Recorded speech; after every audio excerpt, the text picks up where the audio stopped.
Hi, welcome to One Word a Day. I'm Sophia Pilot into the universe of Chinese. Let's continue our exploration. Actually, today is a special day because it's Christmas Eve, and I've established a tradition of this channel that to share my understanding about this language, kind of top line fashion, make it super, not exactly brief, but kind of in depth as well, because I took a lot of time thinking about this language. Well, I have been going episode by episode, talking about one expression a day. I have seen some common threads through the sharing, and it's truly a learning process for me. So I'm sharing what I've learned in the past year. I feel like this is a special day of the year. You probably, besides celebrate holidays, have a little bit of time on your own. And I truly appreciate if you're going to, you decide to share it with me. So for this year, let's go over the main features of Chinese, but at the same time, I want to emphasize this highlighted feature. I call it transferable, but I guess English is transferable as well. Main features review. Talk about this in the past two crash courses. Non-inflectional, we don't need to worry about the gender. Count, like a singular or plural, no worry. Tense, no worry. Logographical, okay, that's what make Chinese visually distinctive from any other characters. And actually, in the later slides, you're going to see how computer understand Chinese language. Okay, contextual. So to understand the meaning of Chinese, you cannot just randomly land on one Chinese character and decide what's the meaning of it, because it has to be determined by its relationship with other characters. It's a group existence.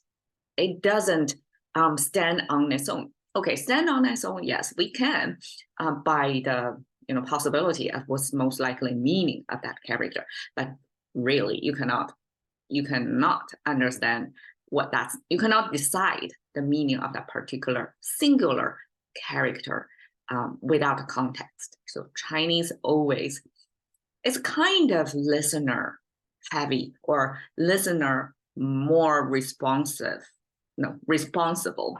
It lands on the listener to decode what's the message is.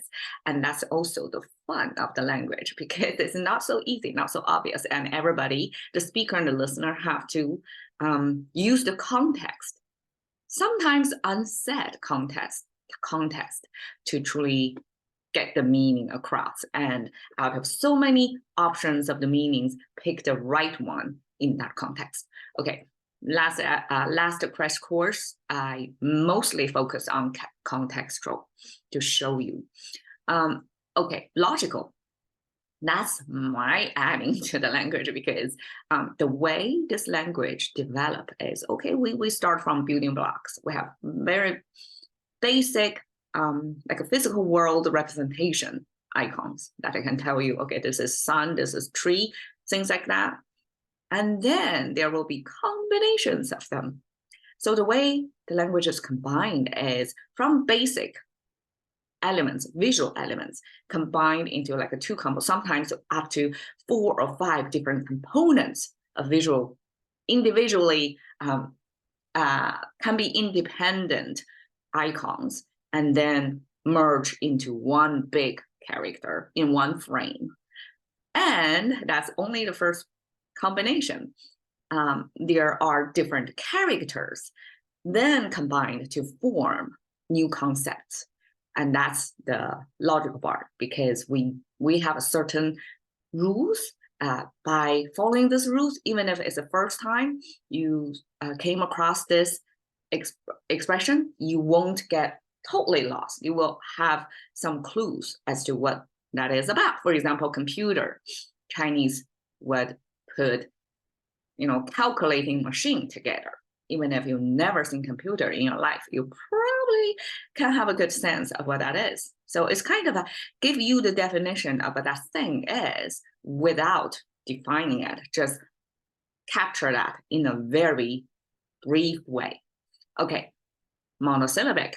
So Chinese always it's monosyllable. There's nothing much to say about that. So in comparison to English or other sound-based languages, we don't have a long string of syllables to express just one meaning.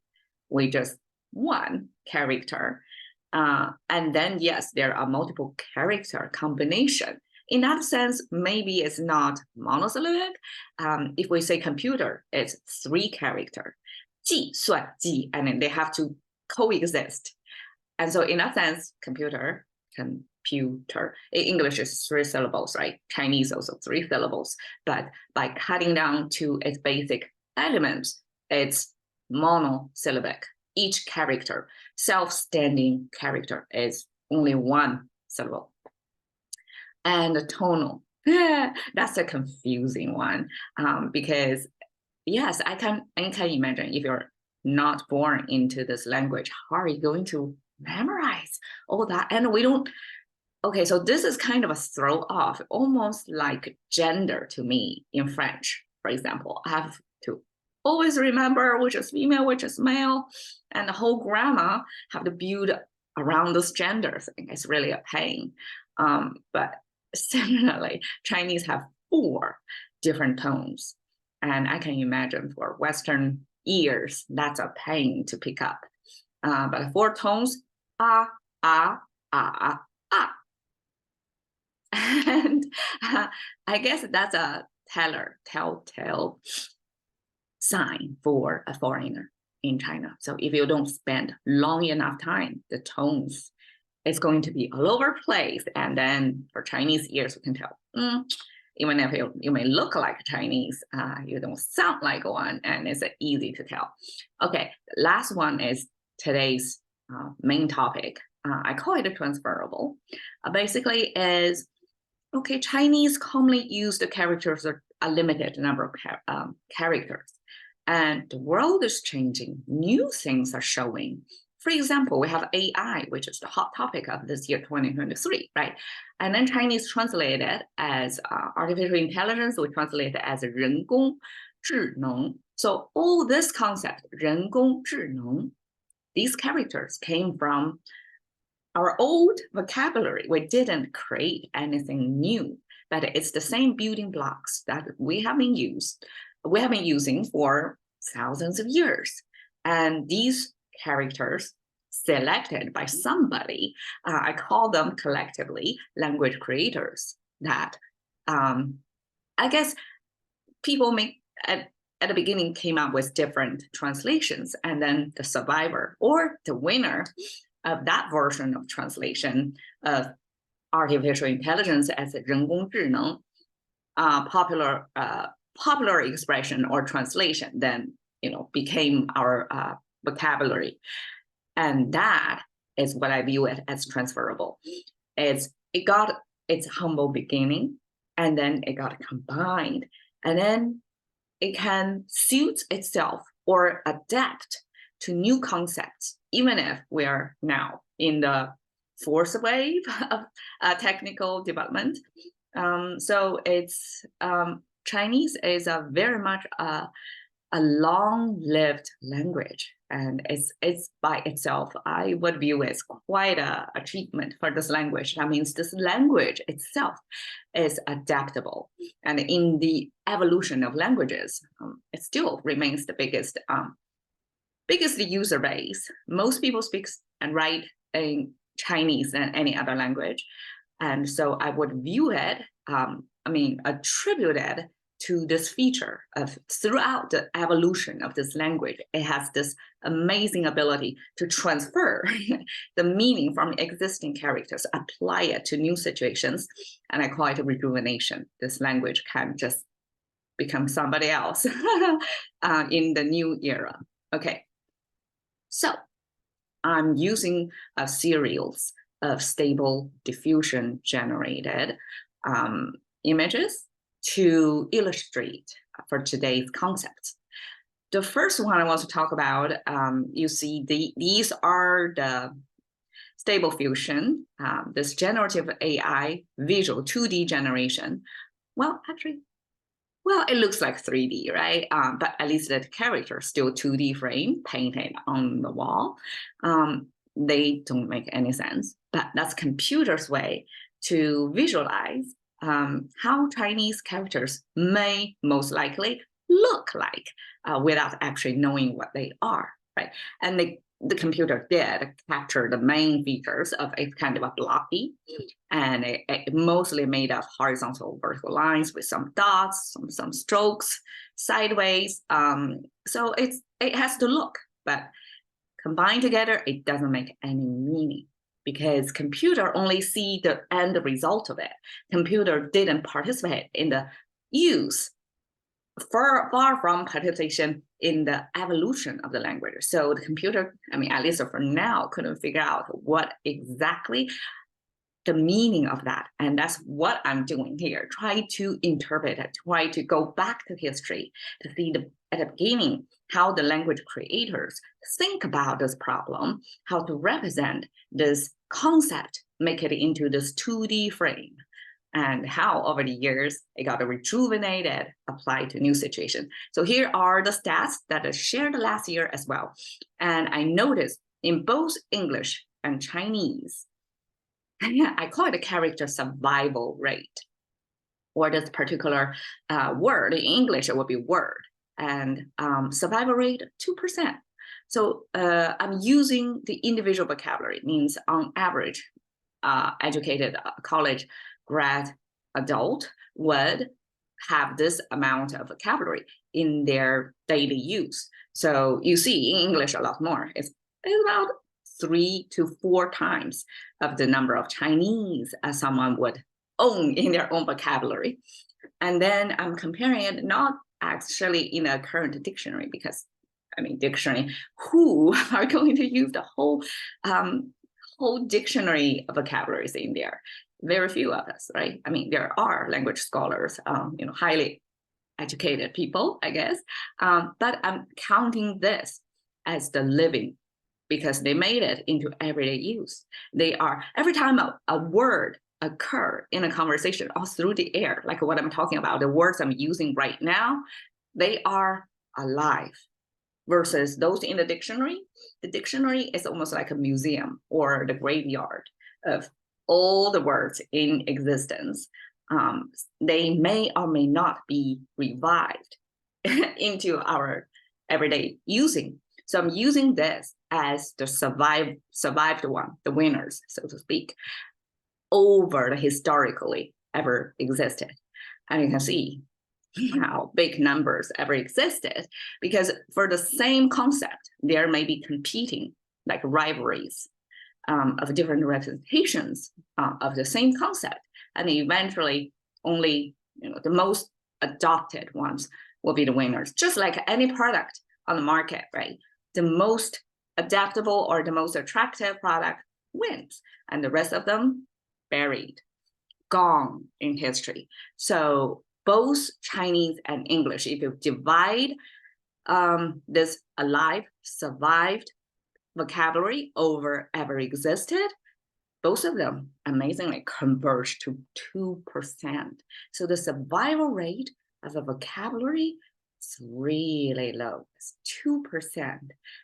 So I want to take a moment to appreciate the winners, the characters who are still in use in our everyday life.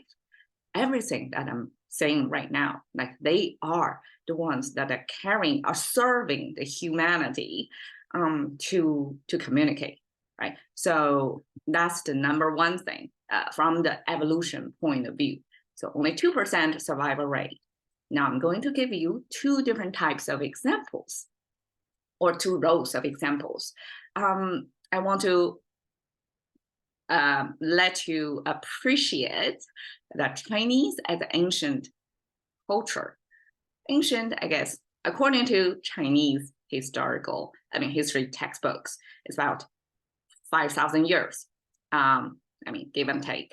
So it's agrarian society for the most part. It does incorporate a variety of different nutrients from surrounding neighborhood countries or cultures. It does. For example, Buddhism welcomed and take root in Chinese culture. And but for the most part, Chinese culture is agrarian. And that shows in its language. In the language, a lot of characters is made from the practice of farming. And then it goes to industrial age, right?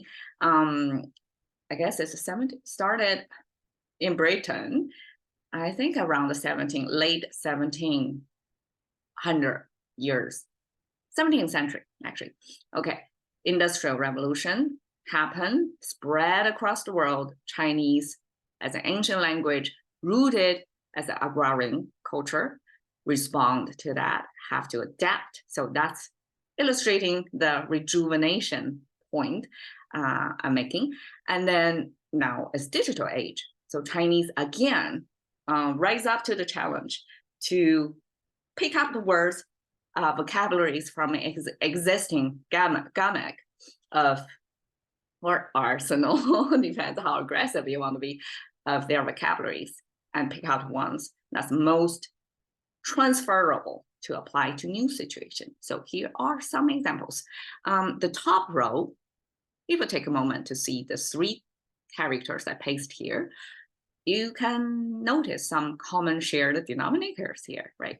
So this is the sign that's commonly shared by all 3 characters. That shows Chinese super logical. They have basic elements, and then they can just combine. Most of the times, it's just 2 Chinese self-standing characters. Combine 2 of them, either top down, left or right. That's the most structure. So you can see top down. Each one looks distinctively, conceptually very distant, right? Ear, harmony, science, but they all have the same element in them. And I have been trying to connect the dot over the years of, wow, how Chinese make sense to create all such, sometimes abstract, like all these are abstract meanings, right? How can Chinese language do that? Okay, storytelling time now. So this commonly shared character means crop.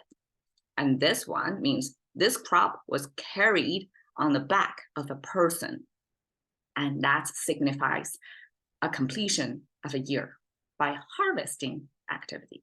So as an agrarian society, the emphasis is on the full year, the fruition of your whole year's work. Come to the almost like a finish line. That is, you can harvest the crop. That's the whole year's wish, that's your whole year's work.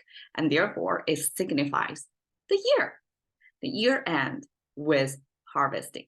Now, harmony. Okay, we have crop. The left side is mouse symbol. Mouse symbol represent population or one mouse count. So Chinese don't do head count. We do mouse count. One mouse count match with one crop. That's what harmony is. Now think about it. It talks about, I guess, food security.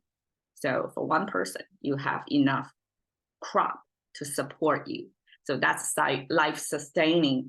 And I guess that in the end, we conceptualize it as harmony, because if it's off balance, war is going to erupt. If you don't have enough crop to support the population, somebody have to suffer. Long-standing wisdom.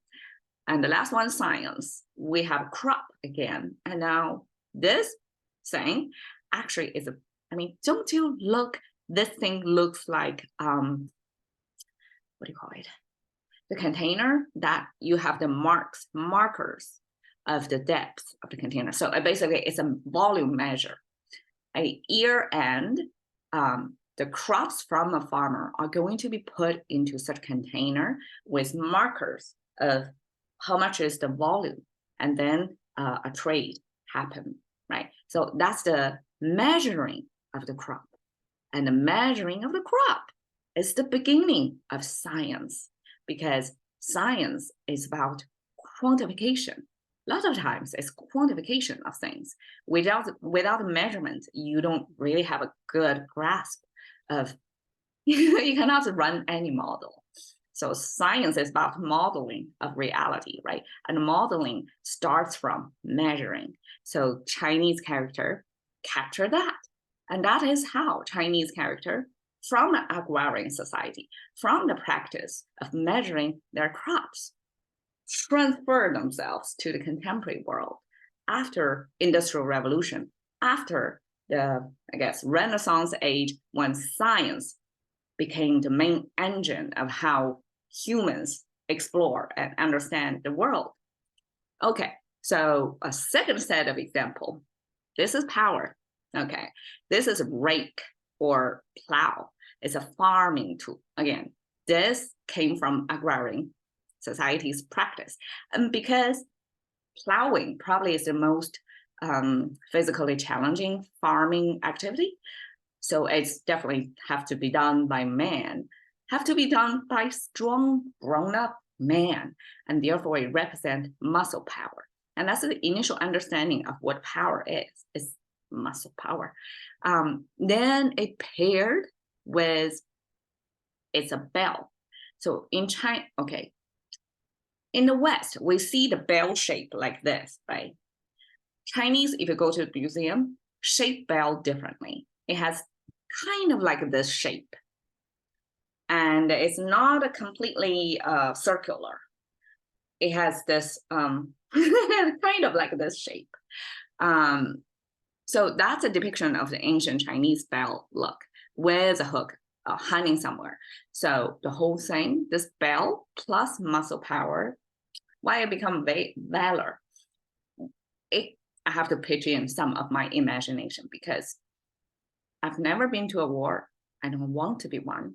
And we happen to live in a time when war was buried in the history book for the most part of the world. I mean, 2023 happened to have been a war-heavy year around the globe. But like regionally, locally, most of us were still, I mean, we are living in peaceful time. So it's hard to picture what happened over there.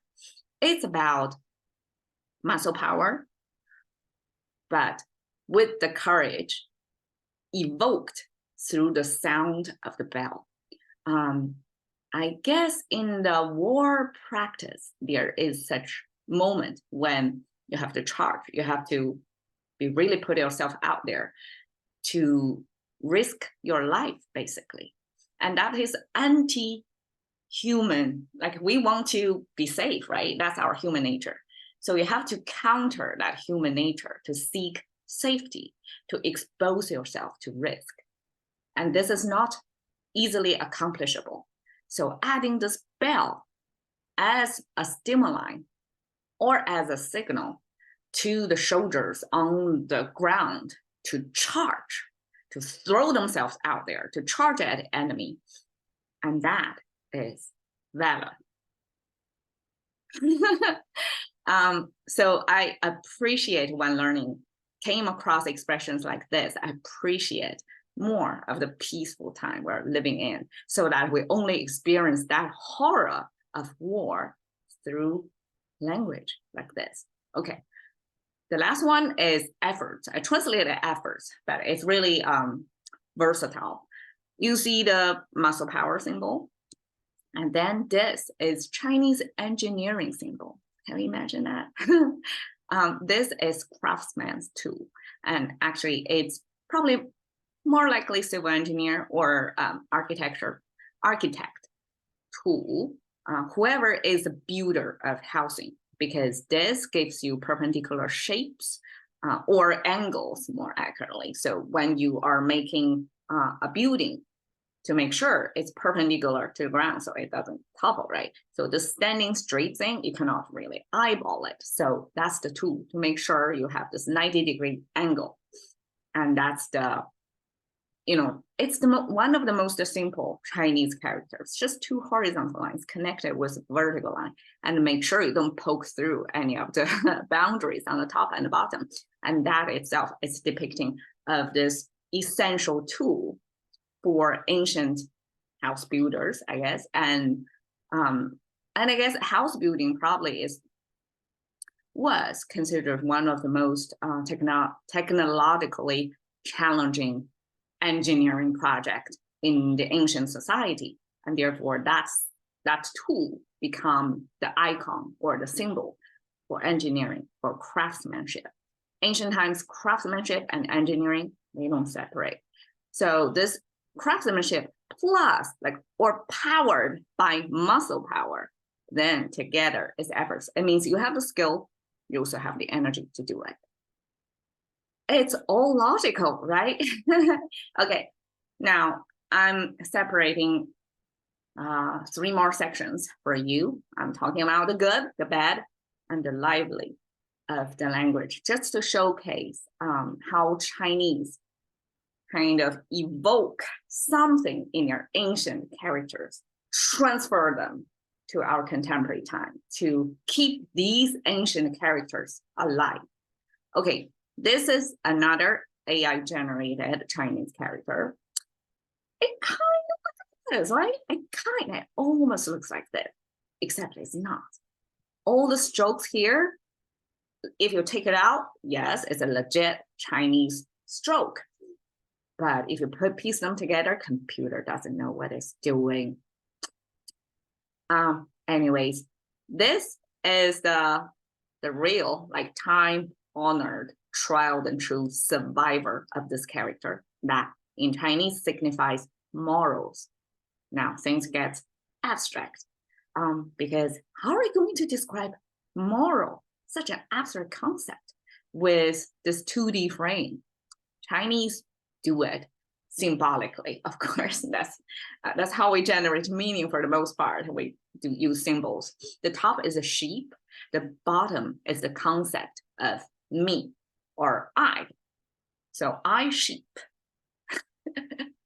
How does that work? I sheep. Sheep in both East and West was used as animal sacrifice. So sheep was probably one of the best protein source, I guess. And that was regarded best for humans. Therefore, humans transfer their preference to their treatment to God. And they would sacrifice lamb meat as appreciation for a good year, something like that. So lamb represent the best of the meat we can get and represent sacrifice, okay? Now, concept. I as sacrifice. That's actually Chinese definition of morals. That means you really go beyond your self-interest. You are kind of care more about your community.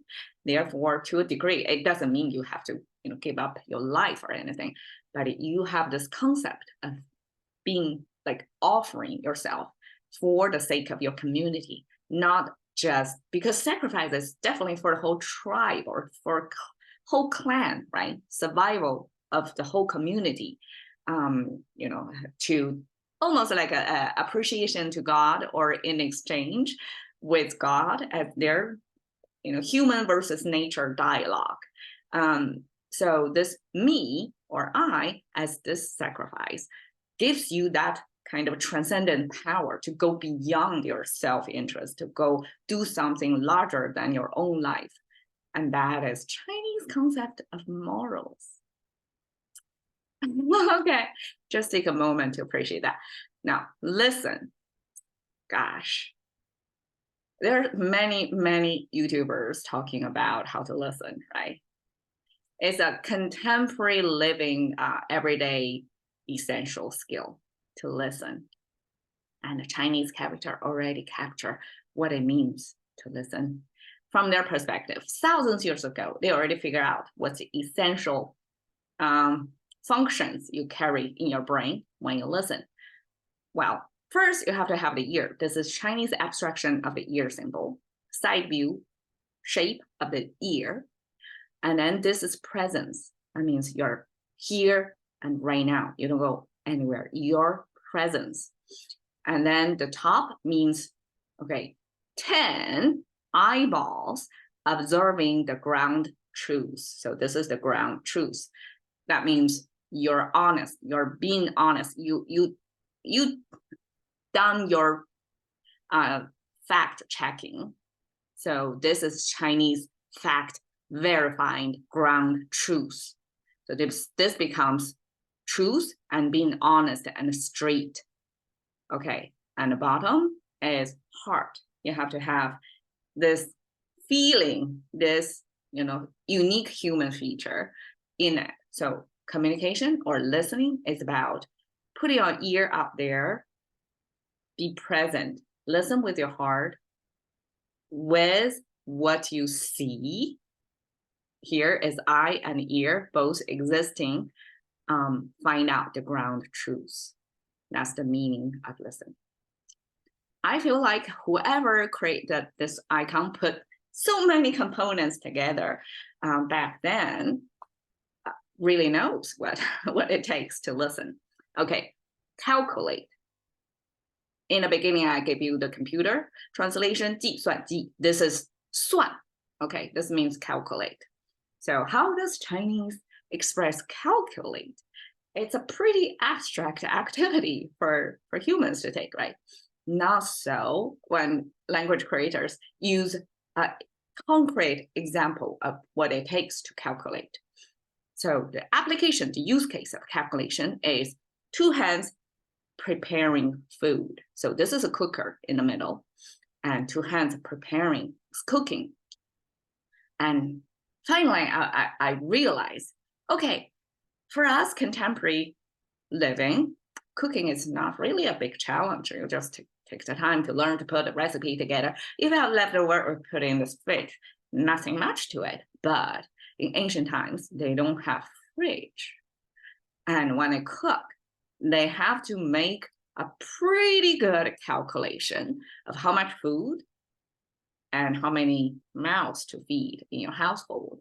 And this two better fit kind of pretty close, so there is no leftovers, because things go bad and you're wasting food. And back then it was pretty big deal, right? Food wasting today, no big deal. Everybody probably does that, every household, but ancient times, that was a huge deal. So that's the main application for calculation. It's basically whoever is a house cook has to calculate, make sure the consumption, the production match perfectly. Okay, the top is the bamboo symbol, because Chinese, I show you in one episode, abacus. Chinese use abacus, now mostly with bamboo frame and bamboo beads as a number keeper and operator that you can, it's pre-calculator time. Chinese use that, and it's quickly, you can do multiplication, minus, all the basic arithmetic operations can be done on abacus. So that becomes a symbol of calculating. And this is a perfect transfer from the ancient practice of cooking, do their calculation within the household, transfer it to however big task or project you're tackling, and that's calculate. So this is the good of the language. It really keep the observations of humanity and extract or elevate some of our daily activities and sustain them through time, and still, active, can be used in today's scenarios. Okay, the bad. Okay, when I talk about the bad, it's really a judgment from people who are living comfortably in 2023 without war, without any, living in an era when whatever image that may be upsetting some viewers or listeners are going to be warned against. Imagine that in ancient times, there was no such practice. You just face life, the good, ugly, the bloody, directly. There's no filter back then. So the bad are the characters, examples that I pick up from the Chinese language that may be considered shocking or bloody for our contemporary audience. The first one, meaning take, right? But the component, remember the ear symbol? from the previous slide. In listen, the same ear, but except this time, the ear owner got killed and somebody's hand come in here, grab that ear and put that away in a pouch, supposedly, and use that as a claim for reward in wartime. So ear cutting as enemy kill head count. I guess it's an ear count in that case. Bloody wartime practice. It looks barbarian, right? It's shocking. As a language user, I use 取. That's how it's pronounced in Chinese, and it means take. I never gave a thought of what that means. Okay, now you know, we all know. Okay, chicken is another example of how Chinese language creators actually give you some bloody chews, serve on a platter like that. But it takes some digging to go to that surface, to go below the surface level of, okay, this kind of like a computer. This is a computer's imagined jumble of how Chinese characters look like, but it doesn't make any sense, right?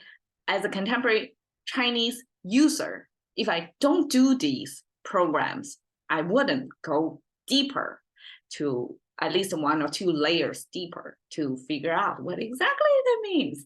Chicken means enslaved bird. Okay, take a moment to have that sink in. Isn't that true about what chicken is to us? We farm chicken as a meat source. We enslave them. And this is the bird symbol, which otherwise free flying in nature. But in this case, in chicken's case, so sad. They're caged and they are humans' slave. The slave symbol was expressed by somebody. This is 2 legs standing being with arms, I guess, with some muscle power, therefore used as a labor, and then chained together. And this is another hand symbol, like a going upside down hand to handle them. So slave supervisors, I guess, hand. This is the slave in chains. So the whole symbol there is slave. Bird equals chicken. Okay, pretty bad, right? Okay, the last one probably will shock you. I translate the vibe. It looks harmless. I mean, even maybe 2 years ago, without me discovering what that is, okay, it's a harmless word. But if you go back to history, actually go look at this visuals on this 2D frame. The story is, this is the dog symbol. This is the meat symbol. This is the fire. It's a dog barbecue. And that character proves Chinese is indeed dog eaters. In 2023, when dogs are our best furry friends, right, besides cats, becomes our domestic members, become our companions, how can you, it almost tinge on barbarian, but that was the ancient practice. You eat dog meat to survive. And that burning the fire to cook the dog create this vibe. And Chinese use that character. I mean, that character nowadays don't exactly use on their own. If this character pair with self-referral, 自, this is 人, this character sound like 人, 自然 together means nature, means its own vibe or its own way, its automatic way. It's without your human intervention. That's how things go. That's Chinese translation of nature, 自然, and that's the 人, that's the vibe. That's how things goes. And that's how it was done in the past. Therefore, I mean, I have to face as a language user through these layers, unpacking, going to the next layer of the language to see the bloody truth hidden in each Chinese characters. And contemporary Chinese don't show you that. You have to look at ancient or traditional Chinese to see originally how it was written, how it was expressed, and then you can kind of figure out a little bit. So that's the bad. I'm glad I'm done with that. Now, the lively. Instead of ugly, I want to turn to the beauty and the uplifting side. So this, I gave the prompt to Stable Diffusion, that Chinese culture at its best. And it gave me this. I mean, I'm pretty happy. I gave it several tries, and I think this is good rendering of Chinese culture. It's elaborate gown, right? A girl with eyes on the horizon, right? With this red lanterns. Red lanterns, these color scheme, very Chinese. And you can see Chinese ancient architecture with big columns in dark red. That's a very Chinese setting. And I think it's good looking and realistic enough to represent Chinese culture at its best, okay, according to Stable Diffusion. Okay, so the lively, awesome, okay. 爽 is a Chinese character. So as a culture, Chinese actually emphasize you as an individual have to live your life responsibly. It's a little bit stoic in a sense. We don't seek pleasure. We don't, at least if you please yourself, for example, there are definitely men drinking, you know, written down in, noted down in the language. But it was not the norm. It was not culturally encouraged quality. Remember morals?